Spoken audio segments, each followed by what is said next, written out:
From navigating fame to facing the consequences of their actions, these rappers share their raw emotions, insights, and reflections on the challenges they've encountered within the criminal justice system. I was in prison, but half the time I really wasn't there. You know what I'm saying? Mentally. In this video, we will delve into the stories of 8 rappers who reacted differently to prison sentences and explore how they allowed their time in prison to affect them. Stunna Girl. I just realized, like, I just needed to do something different. Not necessarily different, but shit, stay my ass up out of jail. Stunna Girl's music career took a dark turn when she found herself at the center of a hit-and-run incident that would have severe consequences. On June 11th, 2021, in her hometown of Sacramento, California, Stunna Girl was driving recklessly when she struck a bicyclist. The impact was devastating, leaving the victim with multiple injuries that required immediate medical attention. Instead of stopping to help the injured bicyclist, Stunna Girl made a fateful decision to flee the scene. Her actions sparked a high-speed police chase as law enforcement officers pursued her in an attempt to bring her to justice. As the police closed in on Stunna Girl, she was eventually apprehended and taken into custody. It was during the investigation that the full extent of her actions became clear. It was revealed that Stunna Girl had been driving under the influence of alcohol at the time of the accident, further compounding the severity of her crime. The victim of the hit-and-run incident was rushed to the hospital, where they received medical treatment for their injuries. The incident left a lasting impact on their life,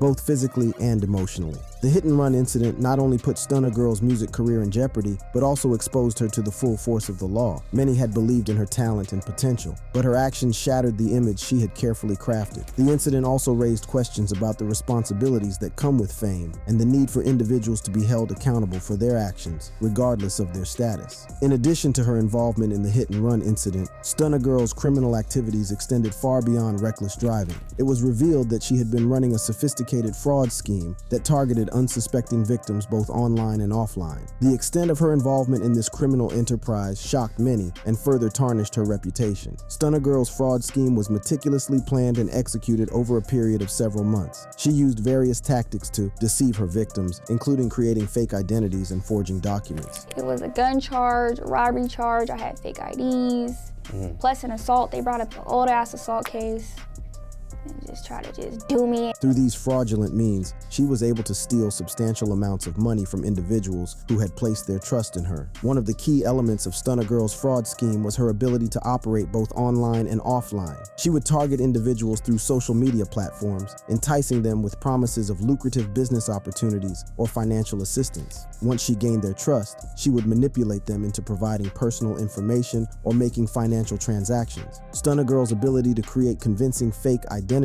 played a crucial role in her fraudulent activities. She would assume different personas, using aliases and fabricated backgrounds to establish credibility with her victims. This allowed her to gain access to sensitive information and exploit her victims for financial gain. To further conceal her illicit activities, Stunna Girl employed various money laundering techniques. She would transfer the stolen funds through multiple accounts and businesses, making it difficult for authorities to trace the origins of the money. This complex web of transactions helped her evade detection and continue her fraudulent activities for an extended period. The contrast between her public persona as a rising star in the music industry and her secret life as a fraudster was jarring. Stunna Girl's arrest and subsequent imprisonment were a direct result of her involvement in the fraud scheme. The evidence against her was overwhelming, and she faced serious legal consequences for her actions.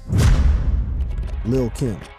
A lot of the smartest people are in prison. Lil' Kim's early music career was marked by determination, talent, and a relentless drive to succeed. Born Kimberly Denise Jones on July 11, 1974, Lil' Kim's passion for music was evident from a young age. She began her journey in the male-dominated world of hip-hop as a member of the group Junior Mafia, which was formed by her mentor. The notorious Big It was with Junior Mafia that Lil' Kim first gained recognition, showcasing her unique style and fierce delivery. The group's debut album, Conspiracy, released in 1995, featured Lil' Kim prominently on tracks like Player's Anthem and Get Money. Her explicit and unapologetic lyrics quickly caught the attention of fans and critics alike. However, it was Lil' Kim's solo career that truly catapulted her into the spotlight. In 1996, she released her debut solo album, Hardcore. The album was a massive success, certified double platinum and spawning hit singles like No Time and Crush on You. As Lil' Kim's star continued to rise, rise, she collaborated with various artists, further solidifying her status as a prominent figure in hip-hop.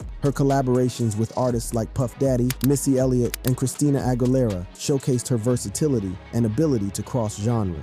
Lil' Kim's early music career was characterized by her fearless approach to music, pushing boundaries and challenging societal norms. Her explicit lyrics and provocative image set her apart from her peers, earning her the title of the Queen of Rap. While Lil' Kim's music career was reaching new heights, her personal life took a dark turn that would ultimately lead to a shocking crime and a prison sentence. In 2001, Lil' Kim found herself at the center of a shooting incident outside a New York City radio station. The incident occurred when a group of individuals opened fire on Lil' Kim's entourage, resulting in one person being injured. As the investigation unfolded, Lil' Kim's involvement in the incident became a subject of scrutiny. She was called to testify before a grand jury, where she was asked about her knowledge of the events that transpired. However, during her testimony, Lil' Kim chose to lie, denying any knowledge or involvement in the shooting. This decision would prove to have severe consequences. In 2005, Lil' Kim was indicted on perjury and conspiracy charges for lying to the grand jury. Despite her fame and success, Lil' Kim was not exempt from the consequences of her actions. In July 2005, Lil' Kim was convicted on all counts and sentenced to 1 year and 1 day in federal prison. Remy Ma. For really? You heard that? You listen, like, the things that I was doing, I didn't realize what I was doing while I was doing it. Remy Ma's early music career was marked by determination, raw talent, and a relentless drive to succeed in the male-dominated world of hip-hop. Born Reminisce Smith on May 30th, 1980 in Castle Hill, Bronx, New York, she grew up in a neighborhood known for its vibrant hip-hop culture. Inspired by the likes of Queen Latifah and MC Lyte, Remy Ma set out to make her mark in the industry. From a young age, Remy Ma displayed a natural gift for rapping. She would freestyle with friends and participate in local rap battles, honing her skills and perfecting her delivery. Her unique style, characterized by her fierce delivery and powerful lyrics, quickly caught the attention of those around. In the early 2000s, Remy Ma's talent caught the ear of the legendary rapper Fat Joe, who was leading the hip-hop group Terror Squad at the time. Impressed by her raw talent, Fat Joe invited Remy Ma to join the group, recognizing her potential to become a rising star in the rap game.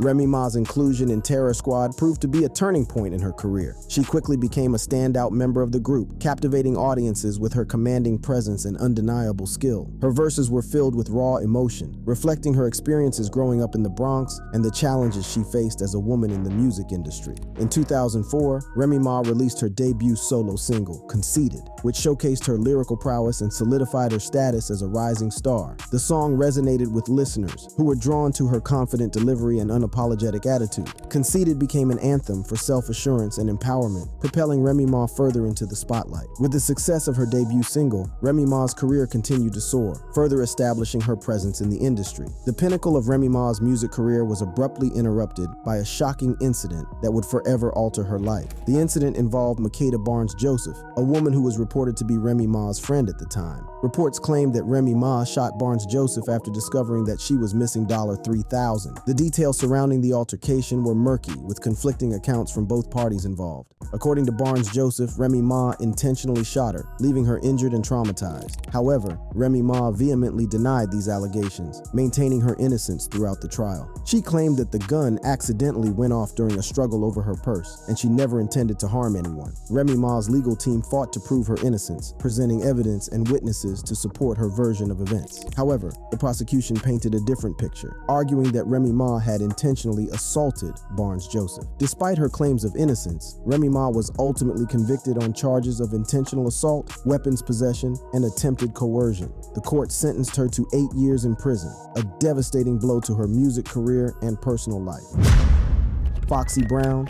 The first part of having a problem, you don't admit that you have a problem, but I knew that I did. I knew that something was wrong. You don't have these type of feelings.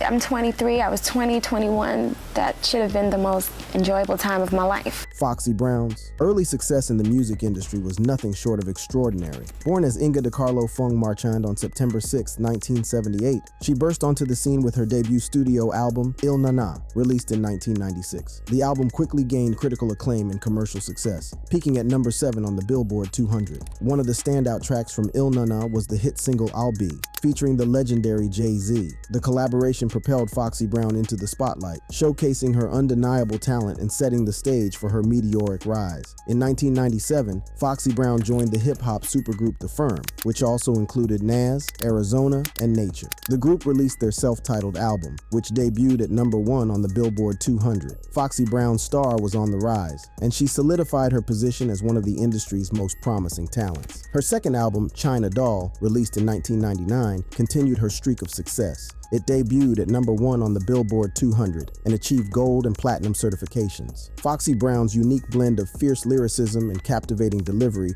made her a force to be reckoned with in the male-dominated rap scene. Foxy Brown's rise to fame was not only marked by her chart-topping albums, but also by her bold fashion choices and unapologetic persona. She fearlessly pushed boundaries, challenging societal norms, and paving the way for other female artists in the genre. However, amidst Foxy Brown's soaring success, her career was marred by a series of legal issues and controversies that would overshadow her music. She had a history of run-ins with the law, including assault charges and probation violations, which threatened to derail her promising trajectory. One of the most shocking incidents occurred in 2007 when Foxy Brown was involved in a physical altercation with two nail salon workers in New York City over a $1.20 manicure. The altercation quickly escalated, resulting in Brown being charged with assault, criminal possession of a weapon, and harassment. Foxy Brown was freed from a New York City prison after serving 8 months of a 1-year sentence stemming from an assault of the two nail salon stylists. The media frenzy surrounding the case was intense, and Foxy Brown's once promising music career took a back seat as she faced the consequences of her actions. These legal troubles were not isolated incidents. Foxy Brown had a reputation for being involved in various altercations and confrontations throughout her career. Her fiery personality and outspoken nature often landed her in hot water, fueling the tabloid headlines and adding to her controversial image. Furthermore, Foxy Brown's feud with fellow rapper Lil Kim became legendary in the industry.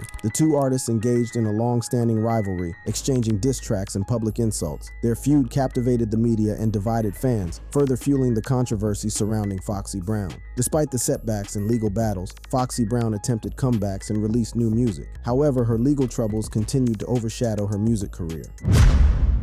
Da Brat. I hit that chick with the bottle, I hit her full throttle.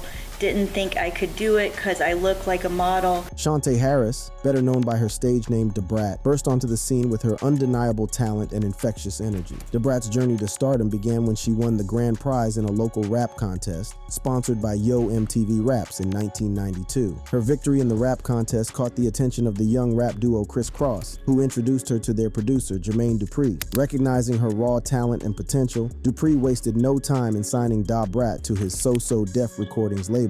Da Brat's debut studio album, Functified, was released in 1994 and took the music world by storm. The album quickly climbed the charts, entering the rap albums chart at number 11. However, it was the album's lead single, also titled Functified, that truly catapulted Da Brat into the spotlight. The infectious track became an instant hit, reaching number 1 on the rap singles chart and peaking at number 6 on the prestigious Billboard Hot 100. The success of Functified was unprecedented, making Da Brat the first female hip-hop solo act to receive platinum certification from the Recording Industry Association of America. This groundbreaking achievement solidified her status as a trailblazer in the industry, paving the way for future female artists to follow in her footsteps. Buoyed by the success of her debut album, Da Brat continued to make waves in the music world with her unique style and lyrical prowess. She collaborated with renowned artists such as Lisa Lopez, Missy Elliott, and Angie Martinez on Lil Kim's 1997 single Not Tonight. The track further showcased Da Brat's versatility and ability to captivate audiences with her dynamic flow.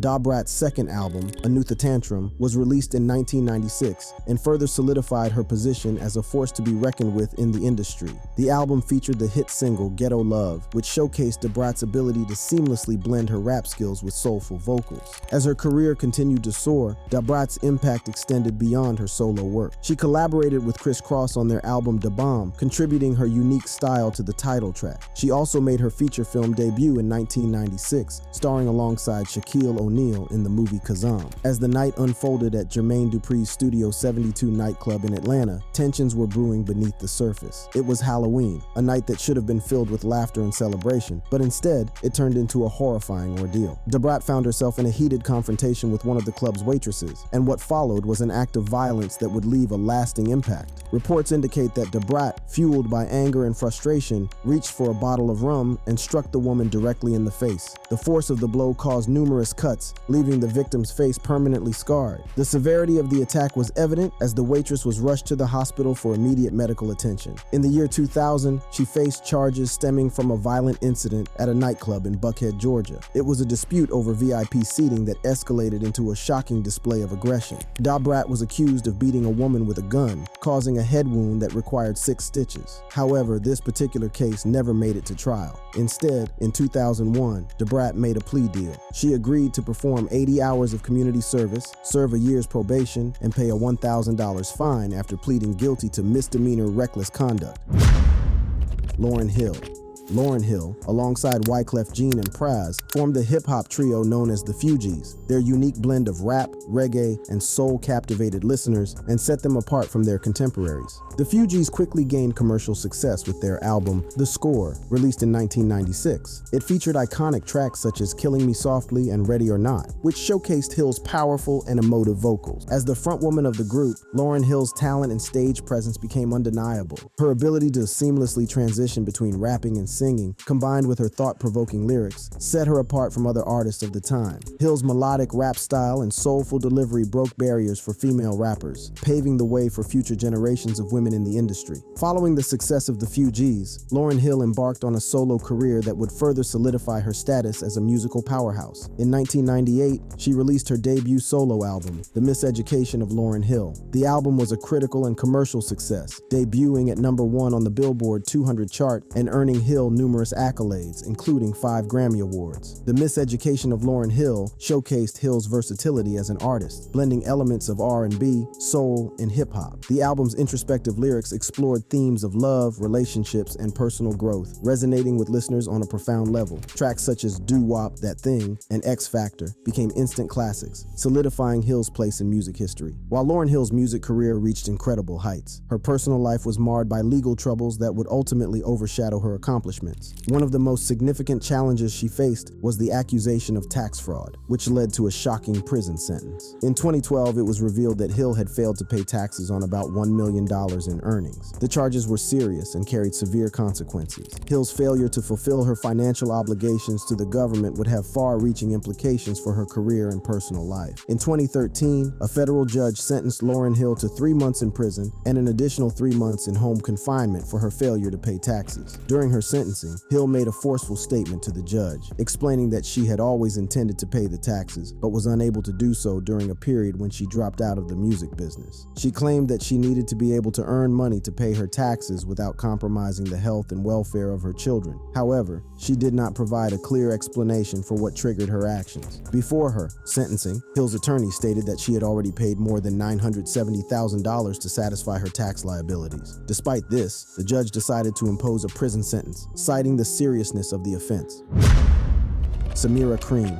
Born and raised in Detroit, Michigan, Cream discovered her passion for music at a young age. Growing up in a neighborhood filled with the sounds of hip-hop and R&B, she was inspired by the likes of Tupac Shakur, Lauryn Hill, and Missy Elliott. In the late 1990s, Cream formed the rap duo Deuces Wild with her childhood friend, Noel Nikki Brown. The duo's chemistry was undeniable, and their music resonated with audiences across the country. Cream's lyrical prowess and ability to connect with her audience made her a fan favorite. Her songs delved into personal experiences, addressing topics such as love, heartbreak, and the struggles of everyday life. As Deuces Wild gained popularity, Cream's star continued to rise. She collaborated with some of the biggest names in the industry, including Jay-Z, Eminem, and Mary J. Blige. Her verses were praised for their clever wordplay and thought-provoking messages. Cream's music career reached its peak in the early 2000s. She released a string of hit singles. Her albums consistently topped the charts, earning her critical acclaim and numerous awards. In February 2023, the consequences of Cream's crimes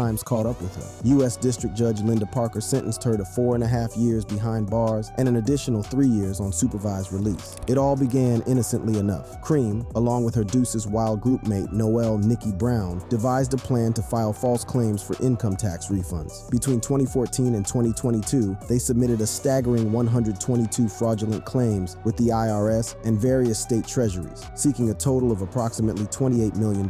Their scheme revolved around filing income tax tax returns for estates and trusts, falsely claiming that the IRS and state tax agencies had withheld substantial amounts. The duo sought around $13.7 million from the IRS and approximately $14.7 million from the state. For a while, it seemed as though Cream and Nicki were getting away with their elaborate scheme. They managed to secure a combined total of $8.5 million before their fraudulent activities were discovered. But what made their actions even more shocking was that Cream continued to file false claims even after her initial arrest. The Internal Revenue Service, IRS, was relentless in their pursuit of justice. Charles Miller, the acting special agent in charge of IRS criminal investigation at the Detroit field office, described Cream's actions as an astonishing amount of fraud against federal and state agencies. He emphasized that she had proven herself incorrigible by persisting in her scams even after being apprehended. In a shocking turn of events, Cream became embroiled in a massive tax fraud scheme that would lead to her prison sentence and forever tarnish her reputation. Pocahontas.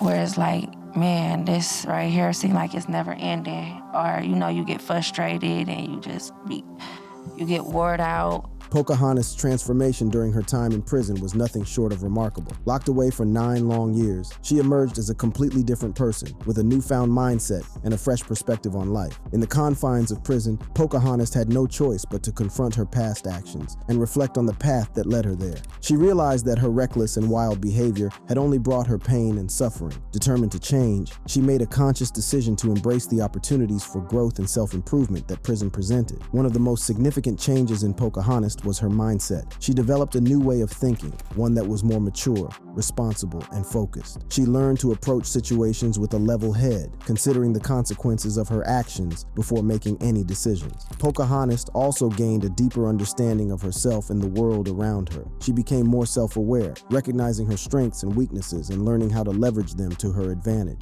She developed a keen sense of empathy, understanding the struggles and hardships faced by her fellow inmates. This newfound empathy allowed her to connect with others on a deeper level, forming meaningful relationships and finding support in unexpected places. But perhaps the most significant aspect of Pocahontas' transformation was her awakening to the power of education and self-improvement. In prison, she seized every opportunity to expand her knowledge and skills. She devoured books, attended educational programs, and sought out mentors who could guide her on her journey. Pocahontas' thirst for knowledge was insatiable, and she used every resource available to her to further her education. Through her dedication and hard work, Pocahontas discovered a hidden talent within herself: music. She poured her heart and soul into writing lyrics and honing her rapping skills. Her fellow inmates quickly recognized her talent, and soon they could rap her songs word for word. Pocahontas' music became a source of inspiration and hope within the prison walls, providing solace and a sense of unity among her fellow inmates. But it wasn't just her music that transformed Pocahontas. It was her unwavering determination to turn her life around. She refused to let her past define her, and instead, she focused on building a better future. Pocahontas set goals for herself, both within and outside of prison, and worked tirelessly to achieve them. She knew that true transformation required not just a change in mindset, but also consistent action and perseverance. After 9 years behind bars, Pocahontas' release from prison marked the beginning of a new chapter in her life. With her transformation complete, she was ready to pursue her dreams and make a lasting impact on the music industry. One of Pocahontas' primary aspirations after her release was to establish herself as a successful artist. She had spent years honing her craft in prison, writing lyrics, and perfecting her rapping skills. Now, with her newfound freedom,